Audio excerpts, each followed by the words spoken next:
Hola amigos, ¿cómo están? Bueno, espero que estén bien. Ayer ya tratamos algunos temas y habíamos quedado en que estaría bueno tratar temas más relacionados con lo literario o con la literatura. Es por eso que elegí para tratar el día de hoy el tema de la retórica. La retórica vista como el arte de la oratoria. Es decir, la retórica la podríamos definir de alguna manera como el arte de la oratoria. Es decir, un arte, es decir, una técnica, o yendo a los orígenes de la palabra griega técnica, techne, es decir, una técnica de cómo orar, cómo hablar, conversar en público. Entonces, cuando hablamos de la retórica, hablamos entonces del arte de la oratoria. También entonces vemos que la retórica, de alguna manera, podríamos decir que también es el poder de persuadir o convencer. Persuadir y convencer, que si bien no es lo mismo, es muy similar. Es decir, persuadir a la otra persona o al público de cierta cosa. Y convencer en el sentido de hacerle cambiar de opinión o demostrar, por mi parte, argumentos que hagan que esa persona, la otra parte, cambie de opinión. Eso trabaja la retórica de alguna manera. Bueno, el objeto de la retórica entonces van a ser los discursos. Los discursos que pueden ser de forma escrita o de forma oral.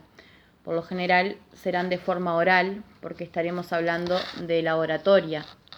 Hablamos de los discursos más que nada hechos en forma oral ante una persona o ante un público, de alguna manera. Entonces vemos que los discursos, vemos que todo su efecto y toda la virtud de la retórica entonces radica en los discursos. Se utilizaba mucho, o mejor dicho, en sus orígenes, la retórica nació con el fin de, por parte de ciudadanos atenienses, más que nada, de Atenas, de Grecia, donde encontramos entre ellos ciudadanos, filósofos, pensadores, oradores. El fin, digamos, sería por parte de ellos persuadir a jueces, senadores, políticos, etc., valiéndose de la herramienta de la retórica.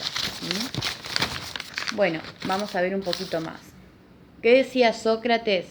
Bueno, según Sócrates, filósofo griego, ya sabemos quién es, la retórica, al estar desprovista de razón, es decir, al no tener en sí una razón, al carecer de razón o fundamento lógico válido, es decir, que no tendría que tenerlo necesariamente. Cuando decimos necesariamente hablamos en términos filosóficos también, lo necesario y lo contingente. Ya también creo que se entiende un poco la idea. ¿Qué es lo necesario y qué es lo contingente? Entonces, decíamos que al estar desprovista de razón, decía Sócrates que entonces no es un arte, contrariamente a lo que sí decían otras personas, que la retórica es un arte. Dice Sócrates, sino que es adulación. Adular, es decir, de alguna manera convencer con palabras lindas. Cuando una persona adula a otra, es eso, ¿no? Elogiar, convencer con elogios, algo así sería como Sócrates concibe a la retórica, y no como digamos, como una oratoria o un discurso con un argumento lógico válido en sí. Es por eso que, según Sócrates entonces, él dice que no es un arte, no es un arte, sino que es más bien eso, es adulación, es adulación. Bueno, ahora vamos a pasar un poquito a lo que es la retórica y la creación de textos. Y la creación de textos. Bueno, es decir, la retórica ya vista desde lo escrito y no tanto desde lo oral, desde lo textual, ¿no? Y vemos que la retórica tiene 5 partes fundamentales, 5 partes. Entre ellas, bueno, en primer lugar encontramos la inventio o invención. Estas palabritas están en latín, inventio. Es decir, cuando se resuelve qué hacer o qué decir. Qué hacer o qué decir, llegado el caso, cuando se quiera exponer determinada cosa, ¿no? ¿Qué es lo que voy a hacer? ¿Qué es lo que voy a decir? En segundo lugar tenemos la dispositio. Dispositio, también en latín obviamente, significa disposición, la disposición. Es decir, cómo se va a disponer el mensaje o cómo se va a ordenar. Cómo se va a disponer en el sentido de cómo va a estar estructurado, sus partes cómo van a estar estructuradas y ordenadas. Hablamos siempre del mensaje, a emitir. En tercer lugar tenemos la elocutio, en latín obviamente, o elocución, es decir, acá se va a referir a cómo se va a decir, cómo se va a decir, al cómo lo digo. Es decir, qué tono de voz, por ejemplo, voy a utilizar, qué tono de voz, por poner un ejemplo, ¿no? La manera en que lo digo. Y cuarto, tenemos la actio, es decir, la acción. Y acá va a pasar que se aconseja qué comportamiento tener o adoptar a la hora de dar un discurso. Qué comportamiento tener o adoptar a la hora de emitir el discurso. Es decir, básicamente eso, ¿no? Comportamiento en el sentido de cómo yo me voy a comportar, cómo yo me voy a referir, etcétera, ¿no? Está más ligado, yo diría que está más ligado a las emociones, Y bueno, también tenemos por otro lado entonces lo que es la oratio, es decir, la oración, el orar. Y acá van a estar dispuestas entonces el orden de las partes. El orden de las partes. Y esto, la oratio se va a encargar de cómo están dispuestas las partes, ¿no?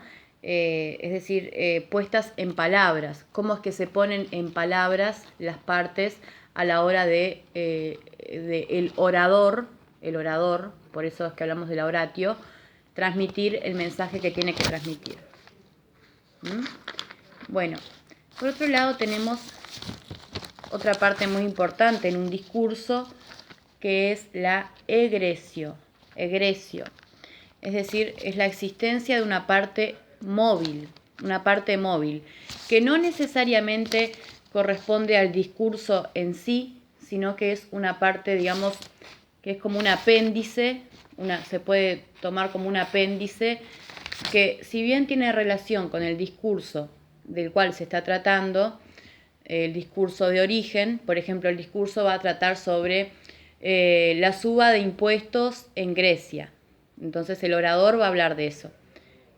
La egresio vendría a ser como una parte que no trata justamente de la suba de impuestos, pero que sí tiene relación con los impuestos. No sé si me explico. Entonces va a ser como una parte auxiliar del discurso, va a ser como un complemento de alguna manera. Por eso se dice que la egresio es una parte móvil, que puede estar como no estar, no es necesario que esté, y que va a ser será el orador el que se encargue de cómo, de alguna manera, cómo relacionarla o cómo trabajarla con el discurso de inicio. Cómo acomodarla de alguna manera con el discurso de inicio.